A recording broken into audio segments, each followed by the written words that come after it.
So now I'm going to discuss with you about the eukaryotic DNA replication process as well as all the other things related with the eukaryotic DNA replication. Now, the first thing that I want to discuss is about the types of DNA polymerase that are found in eukaryotic cell. Now, eukaryotic DNA polymerase are of many types. Okay, they are of many types of eukaryotic DNA polymerase, unlike the prokaryotic DNA polymerase, which are of three types: polymerase 1, 2, and 3. But eukaryotic DNA polymerase are of five types, and more of them are still there. We will discuss them that has not been discussed here, like polymerase gamma, polymerase beta, polymerase alpha. Okay, then polymerase delta and polymerase epsilon, which looks like the letter E. So let us see the first polymerase, which is your polymerase gamma. So DNA polymerase gamma is the main sole polymerase for mitochondrial DNA replication process. So this polymerase gamma, it is the main polymerase enzyme which are required for the mitochondrial DNA replication, and it is normally found inside the mitochondria usually and in the chloroplast. So polymerase gamma, it is found in the mitochondrial in the mitochondria within the chloroplast, and they are responsible for the DNA replication in the mitochondria. Okay, there are DNA known as mtDNA, which is called mitochondrial DNA. To replicate that mitochondrial DNA, we require this polymerase gamma. Next is the polymerase beta. Polymerase beta is a single chain polypeptide involved in base excision repair process. You will see in the next topic, in the next unit, that the DNA repair process, that during the base excision repair process we need this polymerase beta to carry out the function in eukaryotic cell. Now in base excision repair, if some mismatches occurred in the DNA, then we have to remove that base. For removing the base, there are certain enzyme like DNA glycosylase that will break that glycosidic bond that occur between the nitrogenous base with the pentose sugar, and it becomes a abasic, means not having nucleotide, not having the base. That is further removed by some other enzymes, and then polymerase beta fills that gap in eukaryotes during the base excision repair process. So base excision repair, this polymerase beta is mainly involved in base excision repair, not in normal conditions.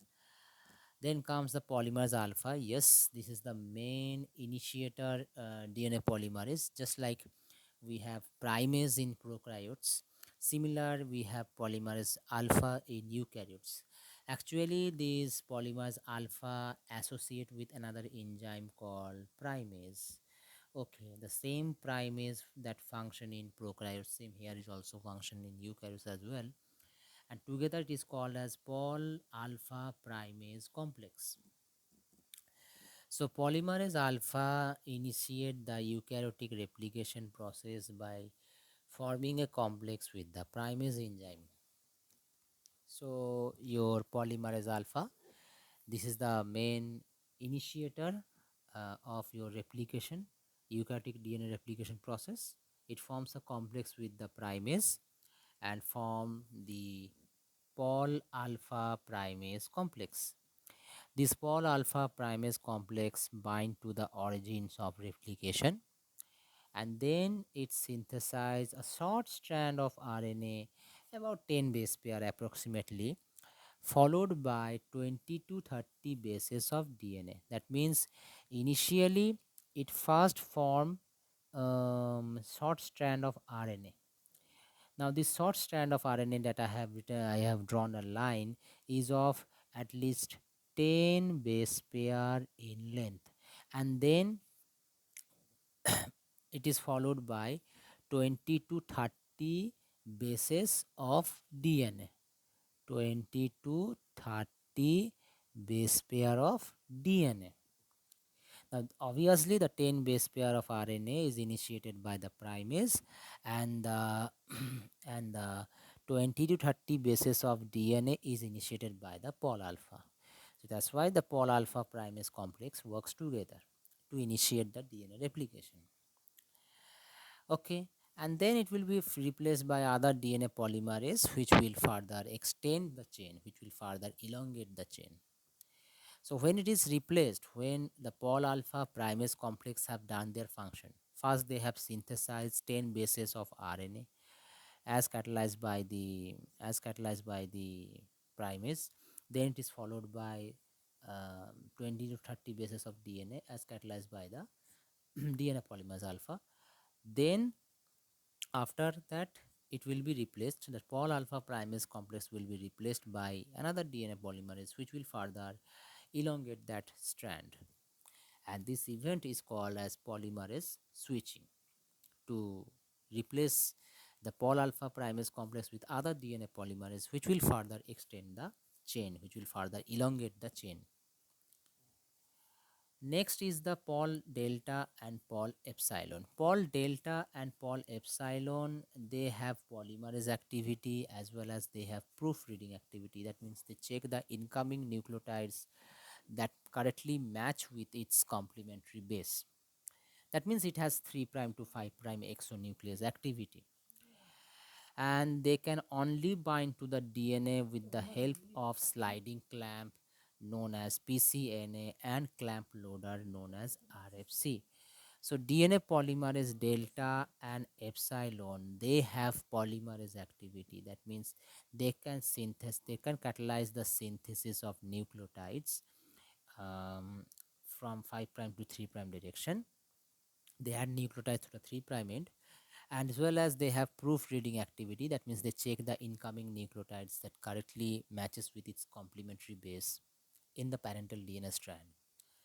And they can only bind to the DNA. This polymerase delta and epsilon that I am talking about, this polymerase delta and epsilon can only bind with DNA with the help of a sliding clamp. Now in prokaryotes, the name of the sliding clamp was beta sliding clamp, but here the name of the sliding clamp is your pCNA. pCNA full form is proliferating cell nuclear antigen. And to load that pCNA, to load that sliding clamp, we have a clamp loader. Now in prokaryotes, the clamp loader was the gamma complex as we find in DNA polymerase 3. But here the clamp loader is your RFC. Let us see about the pCNA later on. We will see them when I will discuss, as well as the PC and as well as the clamp loader. So the sliding clamp, which was in prokaryotic cell, it was known as the beta sliding clamp. It is done by here by pCNA. And to load that sliding clamp on the DNA, we need a clamp loader. Now in prokaryotes, it was done by the gamma complex, but here it is done by RFC. So DNA polymerase delta and epsilon can only bind to the DNA with the help of this sliding clamp, and this sliding clamp has to be loaded onto the DNA. That is done by this clamp loader RFC.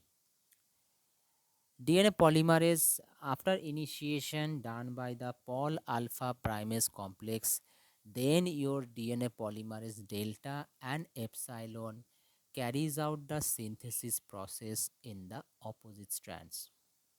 So the initiation of DNA replication is actually done by the Pol alpha primase complex, and then after that DNA polymerase delta and DNA polymerase epsilon will carry out the synthesis of DNA in the opposite strand. DNA polymerase delta involve in lagging strand synthesis, whereas DNA polymerase epsilon involve in leading strand synthesis. This should be remembered. So the DNA polymerase delta and epsilon, they are responsible for the elongation of the DNA. They are responsible for the elongation of DNA after the Pol alpha primase complex carry out their function, DNA polymerase delta involved in the lagging strand, whereas DNA polymerase epsilon involved in the leading strand synthesis. And this is studied in a yeast. We know the name of the yeast, Saccharomyces cerevisiae. It was observed in Saccharomyces cerevisiae yeast. Now, more there is more to about the DNA polymerase, um, about the DNA polymerase function. DNA polymerase epsilon synthesize DNA in a continuous fashion as it is pointed in the same direction as DNA unwinding. So the DNA polymerase epsilon, as the name suggests, they synthesize DNA continuously. That means leading strand synthesis. It pointed in the same direction as DNA winding. That means the pathway where the DNA is unwinded, in that same direction polymerase epsilon carry out the function. So polymerase epsilon synthesize the DNA in the leading strand. It is pointed in the same direction as DNA unwinding, and this strand is known as the leading strand. So it means the pathway where DNA is unwinding by the helicase enzyme. In the same direction, the polymerase epsilon is catalyzing the synthesis of nucleotide addition, right? And that strand is called leading strand. Now, if you compare with the lagging strand, there polymerase delta synthesize the DNA on the lagging strand in a discontinuous fashion, in a discontinuous manner, and this strand is known as the lagging strand. So, this is about the DNA polymerase delta and epsilon. Surprisingly, only your polymers epsilon, gamma, and delta have this 3' to 5' exonuclease activity. That means polymerase epsilon, polymerase gamma, polymerase delta, they have that exonuclease activity. That is the proofreading activity, checking the incoming nucleotides that correctly matches with its complementary base. And none of the other eukaryotic polymerase, the other eukaryotic polymerase like your polymerase alpha, polymerase beta, they don't have this 5' to 3' exonuclease activity. And also not all of them, only polymerase epsilon, gamma, and delta have this 3' to 5' exonuclease activity. They don't have this 5' to 3' exonuclease activity. In prokaryotes, we have seen in DNA polymerase 1, they have that exonuclease activity, the 5' to 3' exonuclease activity, which is required for the removal of the RNA primers during DNA replication. So, who do this function? Who carry out this function? Let us see. It is carried out by other enzymes. You will see them. Here it is written. So, eukaryotic DNA polymerase, they have here the epsilon, gamma, and delta. They have this 3' to 5' exonuclease activity, but they don't have this 5' to 3' exonuclease activity, which is required for removal of the RNA primers during the lagging strand synthesis. So obviously it is done by some other enzymes. Which are the enzymes? Let us see. So it is saying that some other enzymes are involved in removal of the RNA primers, and it is done by FEN1, FEN1. The full form of FEN1 is flap in endonuclease 1. Okay, so flap endonuclease 1 and another enzyme known as RNase H. Okay, RNase H, they carry out this removal of the RNA primers. The flap endonuclease 1, as the name suggests here, it actually removes the last ribonucleotide of the RNA primer. If I zoom it, you can able to see that the flap endonuclease 1, it removes the last ribonucleotide of the RNA primer, while the RNase H, they remove, they actually almostly they are removing the RNA primer. They remove the RNA primer. The last ribonucleotide is removed by FEN1. The last ribonucleotide of the RNA primer is removed by FEN1, flap endonuclease 1, while the remaining nucleotide actually removed by the RNase H. And finally, DNA ligase 1 will link the DNA fragments. Now, in eukaryotes, the single stranded DNA stabilization, it is actually maintained by a heterotrimeric complex known as replication protein A. So I have said this name now, RPA. This replication protein A is stabilizing the single stranded DNA. This function was done by SSB in prokaryotes, single stranded DNA binding protein in prokaryotes. The same function is done by RPA here.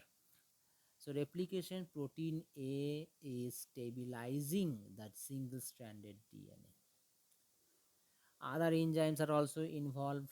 I have not known the name. I have not said the name here. One name I have said, the RFC. RFC is used as a clamp loader.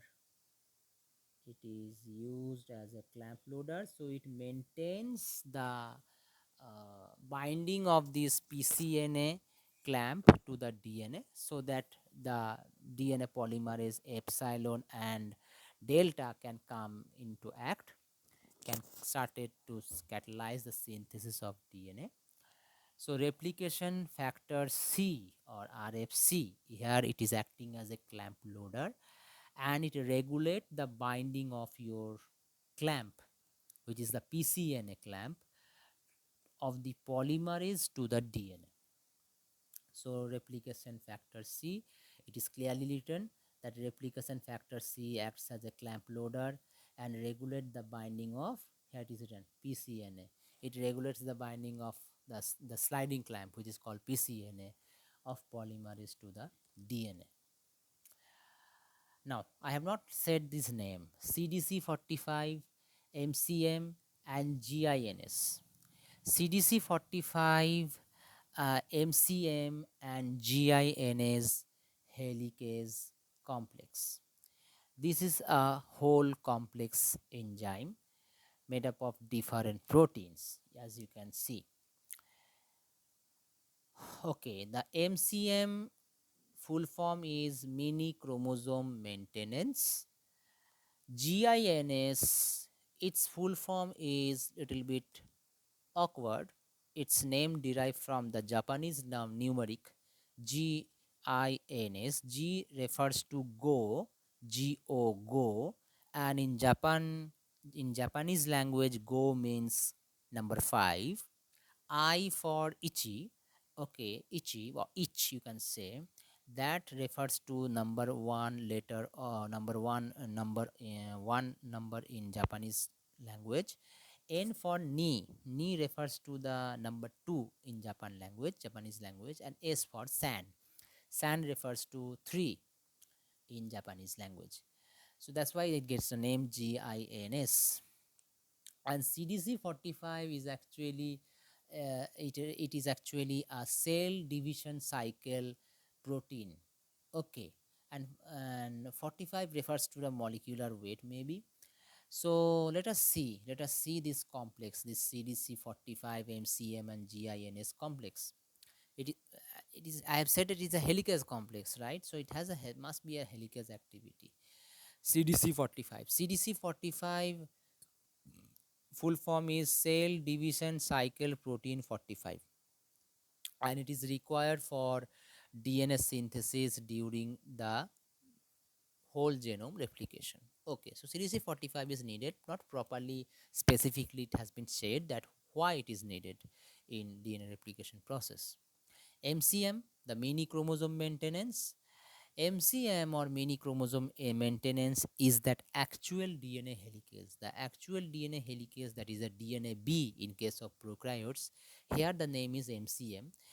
So it is the DNA helicase which is essential for replication, and it is a heterohexameric protein. Hetero means made up of different subunits. Hexamer means it has 6 different subunits. So heterohexamer protein means this MCM is made up of 6 different subunit protein. Okay, up to 2 to 7 subunits it is made. And the main function of MCM is it acts as helicase. Next is GINS. GINS is made up of 4 protein subunit whose name has been given: SLD5, PSF1, PSF2, and okay, PSF2 and 3. I have skipped off that part. I have cropped that part. Okay, so SLD5, PSF1, PSF2, and PSF3. These are the 4 protein subunits that make up the GINS complex. GINS is an acronym which is created by the first letter of Japanese number, where 5 refers to Go, which represents the G letter, I refers to the Ichi, 1 refers to the Ichi, the I represents there, 2 refers to Ni, which represents the N acronym, and 3 as Shan. So this whole complex is also involved in DNA replication process, the CDC45 MCM GINS helicase complex. Okay. Now let us see that how replication occurs in the leading strand as well as on the lagging strand. So replication in the leading strand is as simple as in prokaryotic DNA replication, not too much of complicated way. The main problem occurs in the lagging strand that I will show you the diagram. So what it is written, let us see. The replication in the leading strand where continuous DNA synthesis occur is very simple. It involves, obviously, first it will involve the DNA polymerase alpha primase complex, but it has not been written here. The first enzyme which is involved in the leading strand is your DNA polymerase alpha primase complex. Then we will need the DNA polymerase epsilon and the sliding clamp, and that sliding clamp is pCNA, proliferating cell nuclear antigen. Why PCNA is named as this type of name is given, the sliding clamp is given PCNA name because it was first discovered as or detected as antigen in the nucleus of replicating cells. That's why it gets its name. So PCNA, or proliferating cell nuclear antigen, is the sliding clamp, and with the help of this sliding clamp DNA polymerase 3 binds in the leading strand and carry out the leading strand synthesis process. PCNA, it forms a ring around the DNA where the DNA polymerase 3 in case of leading strand or DNA polymerase delta in case of lagging strand binds. So PCNA is required both in the leading strand as well as in lagging strand synthesis. It is just like look like a donut in shape, which binds to the DNA and allows the DNA polymerase 3 to DNA polymerase epsilon in the leading strand to bind and carry out the replication process in leading strand. Same as in the lagging strand, PCNA also allows the DNA polymerase delta to bind and carries out the replication process. Now for the assembly of this PCNA, we require a clamp loader, and the name of the clamp loader here is RFC, replication factor C. So replication factor C acts as a clamp loader and regulate the binding of PCNA, as well as it regulates indirectly the binding of polymerase to the DNA. If RFC is not allowing the PCNA to bind, how will the polymerase, how will be the RNA, how will be the DNA polymerase epsilon will bind? So RFC is a replication factor C which acts as a clamp loader. Sorry, yes, it is actually a clamp loader, and it allows the sliding clamp, which is called PCNA, to bind to the DNA, where DNA polymerase epsilon in case of leading strand it will bind. So PCNA RFC sides serves as a clamp loader. It catalyzes the assembly of PCNA. So this is the diagram of simple of a leading strand where you can see the PCNA. I'm zooming more, where you can see the PCNA as given here, just like a donut in shape, binds and allows the DNA polymerase epsilon to bind and carry out the leading strand synthesis process. Now the initiation as given here, it is done by, it is done by the Pol alpha primase complex, where the Pol alpha have the primase have synthesized short 10 nucleotides of ribonucleotides has been catalyzed, has been created, and then it is followed by 20 to 30 bases of DNA, which is catalyzed by the polymerase alpha. Then your leading strand synthesis occur as catalyzed by this DNA polymerase epsilon. Let us see in the lagging strand. Lagging strand in your eukaryotic DNA replication is a bit complicated. Replication in the lagging strand is complex bitter. I will show you with the help of diagram to clarify the doubts if you have when you will study the lagging strand. The parental DNA strands are separated by the helicase complex. I have shown you the name of the helicase complex, so much big in name, CDC45, MCM, GINS helicase complex. They are responsible for separating the strands. Actually, it is done by the MCM, mini chromosome maintenance is the main helicase enzyme. So the replication in the lagging strand is complex. The parental DNA strands are separated by the helicase enzyme that moves in 5 prime to 3 prime direction. Then what happens after separating? There is a single stranded DNA binding protein, and here the name of the single stranded DNA binding protein is RPA, replication protein A. It binds to the single stranded DNA region for stabilization of the single stranded DNA. Next, what happened? Polymerase alpha forms a complex with the primase and form a Pol alpha primase complex for initiating the DNA synthesis. Now here, as we are talking about the lagging strand, so obviously they will synthesize here the Okazaki fragments, which are short DNA fragments observed in the lagging strand because they are away from the replication fork. So DNA polymerase alpha, it is forming a complex with the primase and initiate the DNA synthesis in the lagging strand and form Okazaki fragments. Now primase activity is they catalyze the synthesis of 10 bases of RNA.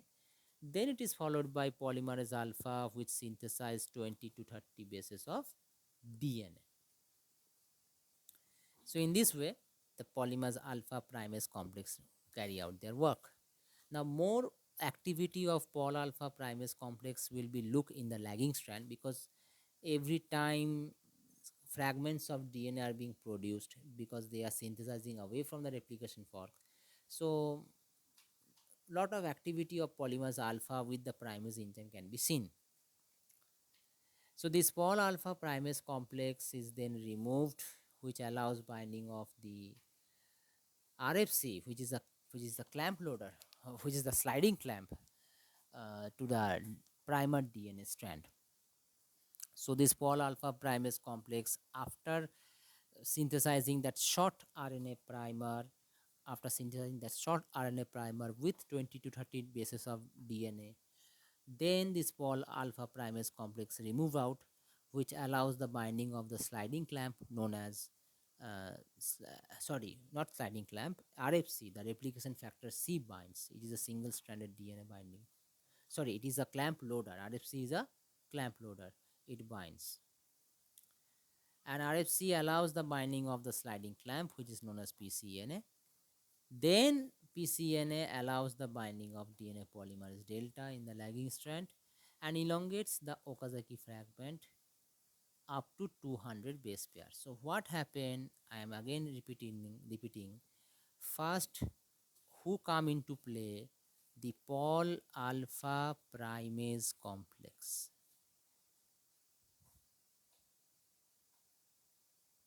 Pol alpha primase complex first come into play. They synthesize a short bases of RNA followed by 20 to 30 bases of DNA. About 10 base pair of RNA followed by 20 to 30 base pair of DNA is being synthesized. Then what happened? Then Pol alpha primase complex goes out, and in that place, who comes into play? In that place, there is a clamp loader, and name of that clamp loader is your RFC. RFC then comes into play. It allows the binding of a sliding clamp known as PCNA in the lagging strand. The same function also done in the leading strand, but more we can observe in the lagging strand, since in the lagging strand the DNA synthesis occur in a discontinuous fashion. That's why. So it allows the binding of the sliding clamp called PCNA, and this PCNA allows the binding of DNA polymerase delta to the lagging strand. Okay. Okay. So up to this much, I think you have understood. Now let us move forward. So DNA polymerase delta binds to this sliding clamp, and then it elongates the Okazaki fragment up to 200 base pair until it approaches to the previous Okazaki fragment. Until it reaches to a previous Okazaki fragment, it continues the synthesis. And then what happened? We have completed the fragment. We have approached to the previous fragment. Now we have to remove the RNA primer, as well as we have to join the two Okazaki fragments. That is done by some other enzymes, and name of the enzymes are RNase H and flap endonuclease 1. What does RNase H do? As I have said before, that RNase H removes the RNA primer. Here in the lagging strand, it removing the RNA primer of the previous Okazaki fragment, whereas flap endonuclease 1, it is removing the last ribonucleotide of the previous Okazaki fragment. So as written here, RNase H enzyme have a 5' to 3' exonuclease activity, so it can move frontward direction just like DNA polymerase do. So this RNase H is removing the it is removing most of the ribonucleotides in the previous Okazaki fragment, and the FEN1, which is flap endonuclease 1, is removing the last ribonucleotide of the primer in the lagging strand of the previous Okazaki fragment. Now the Okazaki fragments finally sealed by ligase with the help of energy source like ATP. Okay. Now in eukaryotes, we use ATP as energy source, whereas in bacteria, DNA ligase require NAD plus as energy source. So this is the diagram of the simplified diagram of the lagging strand, where we can see the previous Okazaki fragment, the RNA primer with some segments of DNA of the previous Okazaki fragment. You can see the replication protein A, just like acting as a single stranded DNA binding protein. It stabilizes the single stranded DNA. In the next image, you can see that DNA polymerase primase complex first come. DNA polymerase primase complex is adding RNA primer. If I zoom, you can see it catalyzes the synthesis of RNA primer about 10 base pair. Then it is followed by synthesis of the DNA 22. I have said 120, 20 to 30 base pair of DNA. You can see the RPA still binding with the single stranded DNA to prevent rewinding. Now what happened? DNA polymerase alpha primase complex goes out because its function is now over and is replaced by RFC, which is acting as a clamp loader and allowing the assembly of PCNA sliding clamp. So RFC comes into play. It allows the assembly of PCNA, which is your sliding clamp. So you can see PCNA, RFC here, it is acting as a clamp loader. It is a clamp loader and this is the sliding clamp that we can see here. PCNA will allow the binding of DNA polymerase delta. So RFC goes out. Now its function is over. DNA polymerase delta then binds to the sliding clamp.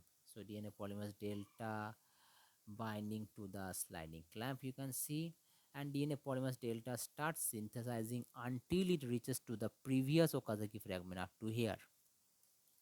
So until it reaches to the previous Okazaki fragment, it continues synthesizing the nucleotides. So it reaches,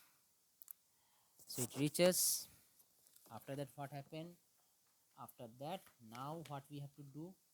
We have to remove the RNA primer from the previous Okazaki fragment. So we have to remove the primer from the previous Okazaki fragment, and that is done by other enzymes. Like here the enzymes that are involved is, if I zoom in, you can see RNase H and flap endonuclease 1. RNase H removes the RNA primer of the previous Okazaki fragment, whereas FEN1 removes the last ribonucleotide of the previous Okazaki fragment. So it removes, you can see DNA polymerase also is doing their job, and the lastly your finally the gap is sealed by the DNA ligase. Here you can see how they are utilizing the ATP to carry out the formation of phosphodiester bond between the Okazaki fragments, and in this way your DNA replication is completed. So this was about the lagging strand synthesis as well as your leading strand synthesis. Okay, now little bit thing about I want to say is about the telomeres and the end DNA replication in eukaryotes. So unlike bacterial chromosomes, eukaryotic chromosomes are linear, we all know. So it means they have ends. Bacterial chromosomes don't have ends, but the chromosomes of eukaryotes, they have their ends. Now these ends has to be protected.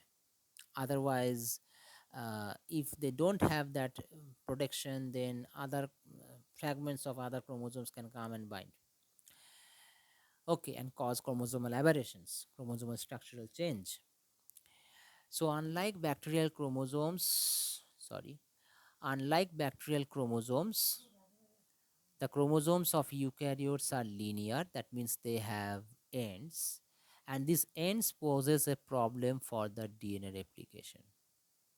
Now, during eukaryotic DNA replication, the replication machinery cannot continue their function all the way to the end of a chromosome. This is the main problem that we see, especially in the lagging strand. You can see there will be a gap created at the end of the replication.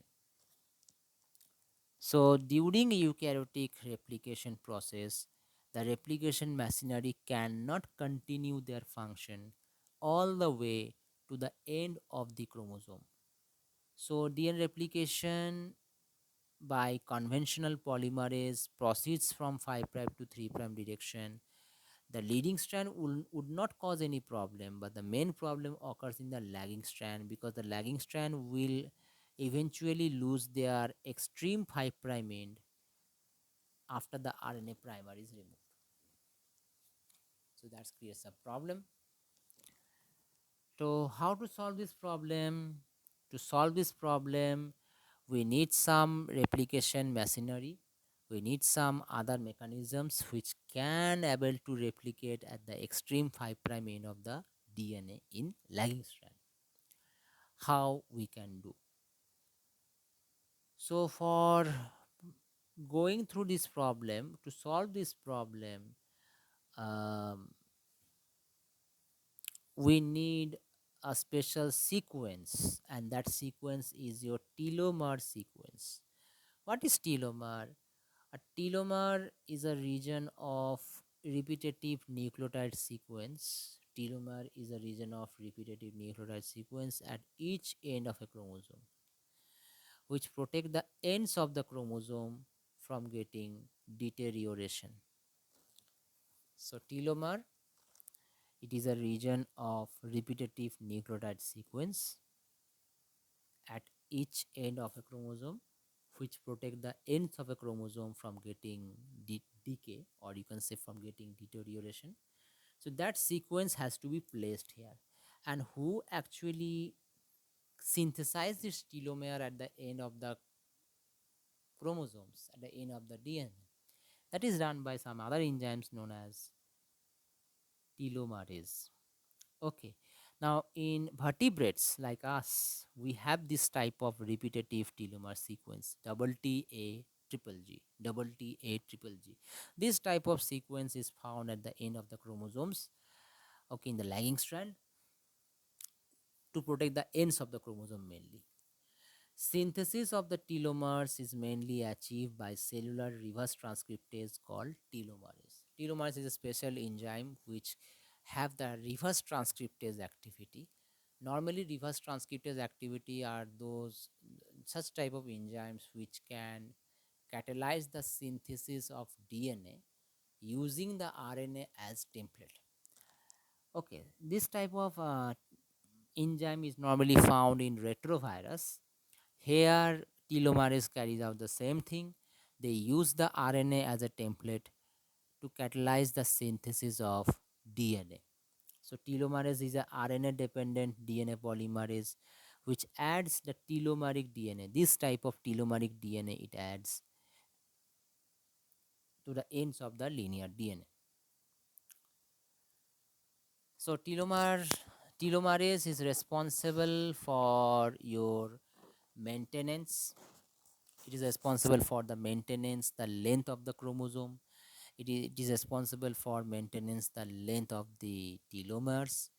They add guanine rich repetitive sequence, double TA triple G in case of vertebrates, and it plays an important role in cellular aging and tumorigenesis, because telomerase shortening can lead to cancer as well.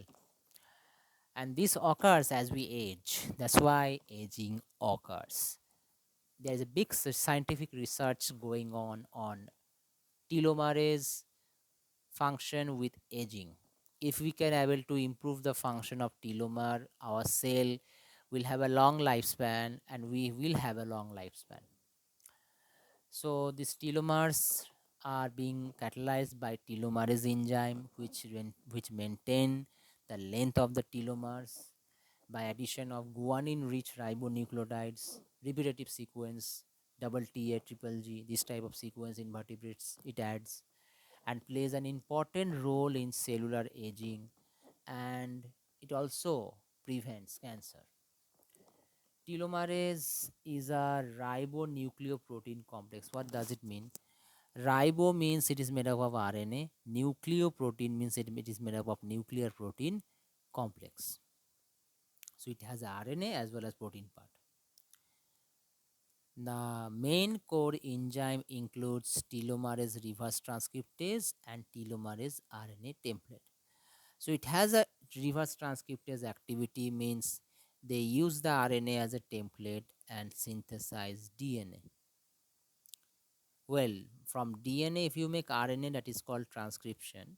But if the reverse string occurs, it is called as reverse transcription. That's why the name comes reverse transcriptase. Now let us see the mechanism of your telomerase enzyme with diagram. So first you can see telomerase has an associated RNA. This is the associated RNA you can see here. It has an associated RNA which is a part of the telomerase enzyme, which complements to the 3' overhangs at the end of the chromosome. Now this is actually the lagging strand whose end has been shortened because the primers have been removed. And if this goes on in the next revision, in the next cycle of division, if this thing goes on, we can lose a functional part of the chromosome. So telomerase, they have this RNA template, associated RNA, which complements to the 3' overhangs at the end of the chromosome. Next, the RNA template is used to synthesize the complementary strand. So you can see here the RNA template is used to synthesize the complementary strand. Telomerase shift and the process continues. So you can see the process is going continuing. It is getting shifted towards here, towards the 3' end, and this process is repeated.